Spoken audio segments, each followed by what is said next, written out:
দয়ার নবী মুস্তাফা জগৎগুরু হাবিবুল্লাহ বিশ্ব রাসূল মুস্তাফাকে প্রথমে নবী করেই বানিয়েছেন।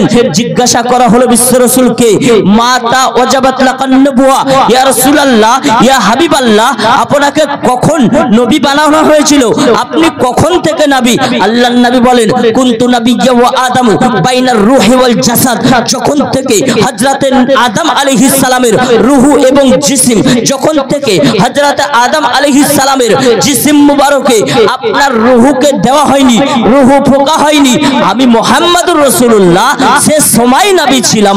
আল্লাহর নবী পাক সাল্লাল্লাহু তাআলা আলাইহি ওয়াসাল্লাম কোন সময় নবী ছিলেন? তো হাদিস শরীফের মধ্যে আপনি হাদিস উঠিয়ে দেখুন, আউয়ালু মা খালাকাল্লাহু নূরি আনা মিন নূরিল্লাহ ওয়া কুল্লুল খালাইকি মিনান নূর। আল্লাহর নবী বলছেন, আল্লাহ তাআলা সবার প্রথমে তার নিজের নূর হইতে আমার নূরকে সৃষ্টি করেছেন।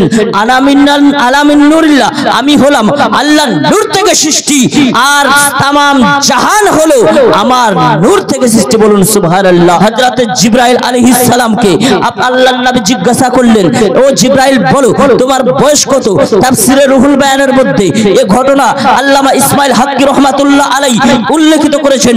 জিবরাইল আলাইহিস সালাম বলছেন, ইয়া রাসূলুল্লাহ ইয়া হাবিবাল্লাহ, আমার বয়স কত আমি গণনা করি নাই, আমি জানি নাই, তবে আমি এতটুকু জানি যে আল্লাহ রব্বুল আলামিনের চতুর্থ আসমানে একটি তারা উদয় হতো, যে তারাটি একবার উদয় হলে ৭০,০০০ বছর পর উদয় হতো, ও তারাটি আমি ৭২,০০০ বার দেখেছি। একবার ভেবে দেখেছেন? ৭০,০০০ বছর পর একটি তারা উদিত হতো, ওই তারাটি জিবরাইল আলাইহিস সালাম ৭২,০০০ বার দেখলেন।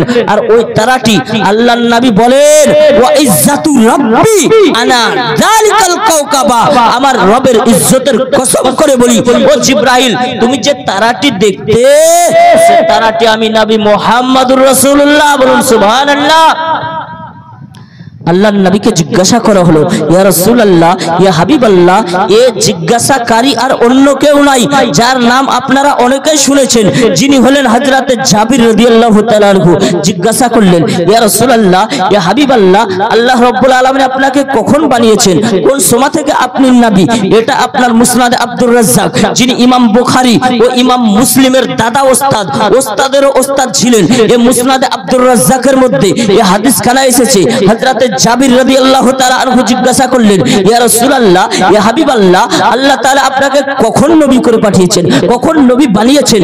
আল্লাহর নবী বলছেন, ইয়া জাবির, ইন্নাল্লাহ তাআলা ক্বাদ খালাকা ক্বাবলাল আশিয়া'i নূরান নাবিয়্যিকা মিন নূরিহি ফাজাআলা যালিকা নূরা ইয়াদুরু বিল কুদরাতি হাইসু শাআল্লাহু লাম ইয়াকুন ফি যালিকাল ওয়াক্তু লাওহুন ওয়ালা কলামুন ওয়ালা জান্নাতুন ওয়ালা নারুন ওয়ালা মালাকুন ওয়ালা শামসুন ওয়ালা আরদুন ওয়ালা শামসুন ওয়ালা কমারুন ওয়ালা জিন্নিয়ুন ওয়ালা ইনসিজুল। আল্লাহর নবী বলেন, ও জাবির রাদিয়াল্লাহু তাআলা আনহু, শোনো, আল্লাহ রাব্বুল আলামিন তোমার নবীর নূরকে তার নিজের নূর হইতে সর্বপ্রথমে সৃষ্টি করেছেন এবং যেখানে যেখানে চেয়েছেন সেখানে সেখানে ছড়িয়ে দিয়েছেন।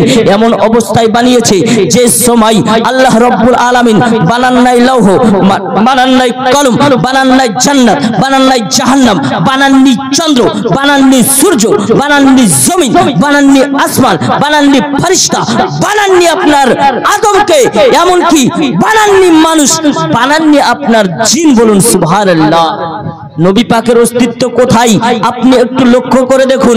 এই হাদিস থেকে সুস্পষ্ট ভাবে বোঝা যায়, চন্দ্র সূর্যের প্রথমে আমার নবী, জান্নাত জাহান্নামের প্রথমে আমার নবী, আসমান জমিনের প্রথমে আমার নবী, লৌহ কালামের প্রথমে আমার নবী, জান্নাত জাহান্নামের প্রথমে আমার নবী, জিন্ন ইনসানের প্রথমে আমার নবী, সমস্ত কিছুকে বানানোর প্রথমে আল্লাহ বানালেন আমার নবীকে। হাদিস রয়েছে, আপনার হাদিসের মধ্যে এটাও রয়েছে, আউয়ালু মা খালাকাল্লাহুল কলম, আল্লাহ তাআলা ने सबसे पहले कलम को बनाया, तो कलम के बनाना হলো, কলমকে বলা হলো উক্তুব, কলম তুমি লিখো।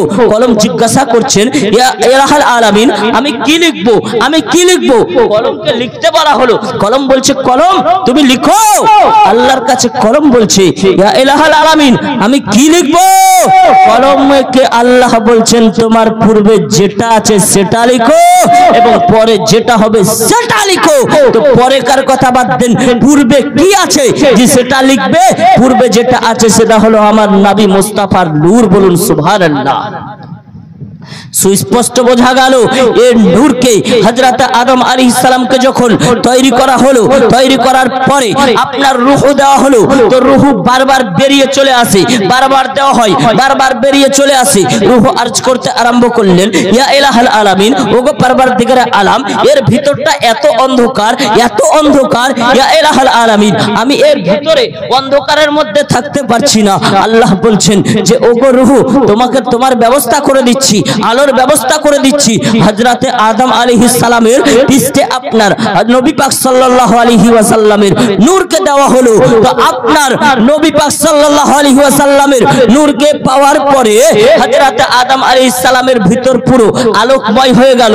রূহ দেওয়া হলো, রূহ আপনার থেকে গেল, রূহ আর বেরিয়ে আসে না। বলে কেন বেরিয়ে আসো না? বলে এখন আমি একটা নূর পেয়ে গেছি, এত সুন্দর নূর, এত সুন্দর রোশনি, এত সুন্দর জ্যোতি আমি পেয়ে গেছি, আমার আর বের হওয়ার ইচ্ছা জাগে না। মুআজ্জাজ সামিনে কেরাম, আজিজানে মুহতারাম, আল্লাহর ফেরেশতারা হযরতে আদম আলাইহিস সালামের পিছন দিকে দাঁড়িয়ে দাঁড়িয়ে আপনার সালাতু সালাম পড়তে আরম্ভ করেছেন। কারণ হলো আল্লাহর নবী পাক সাল্লাল্লাহু তাআলা আলাইহি ওয়াসাল্লামের নূর মুবারক আদম আলাইহিস সালামের পৃষ্ঠে আছে।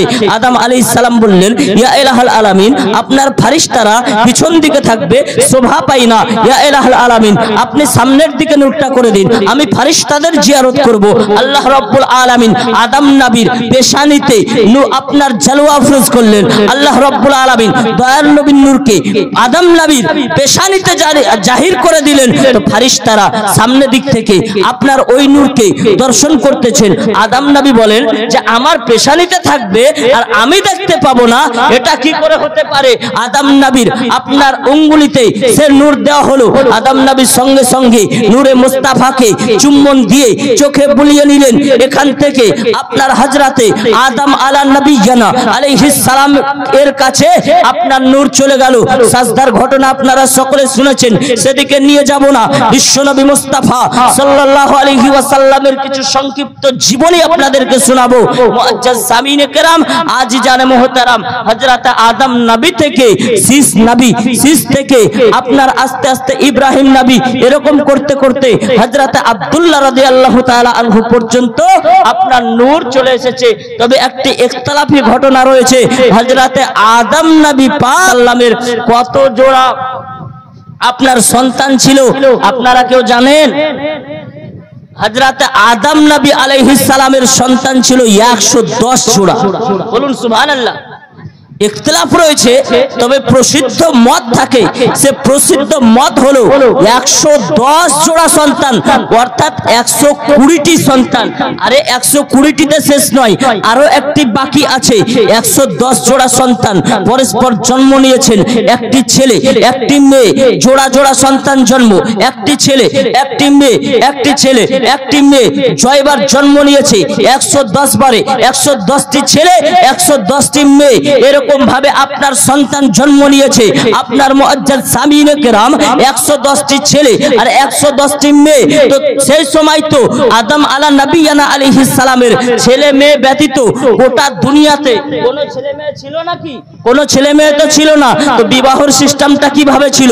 প্রথম জোড়া ছেলের সঙ্গে দ্বিতীয়বারের মেয়ে, আর দ্বিতীয়বারের মেয়ের সঙ্গে প্রথমবারের ছেলে, তৃতীয়বারের মেয়ে তো চতুর্থবারের ছেলে, চতুর্থবারের মেয়ে তো দ্বিতীয়বারের তৃতীয়বারের আপনার ছেলে, এরকম ভাবে একই সঙ্গে দুইটি ভাই বোন একসঙ্গে আসলো। তো তাদের ভাই বোনে বিবাহ করা হারাম ছিল, কিন্তু অন্য জোড়ার বোনের সঙ্গে প্রথম জোড়ার ভাইয়ের বিবাহ করা জায়েজ ছিল। এরকম ভাবে 110 জোড়া সন্তান, 110টি সন্তান, 110টি পুরুষ, 110টি নারী আপনার জন্মগ্রহণ করলো। কেউ আপনার নবী হয়নি, একটাও নবী হয়নি।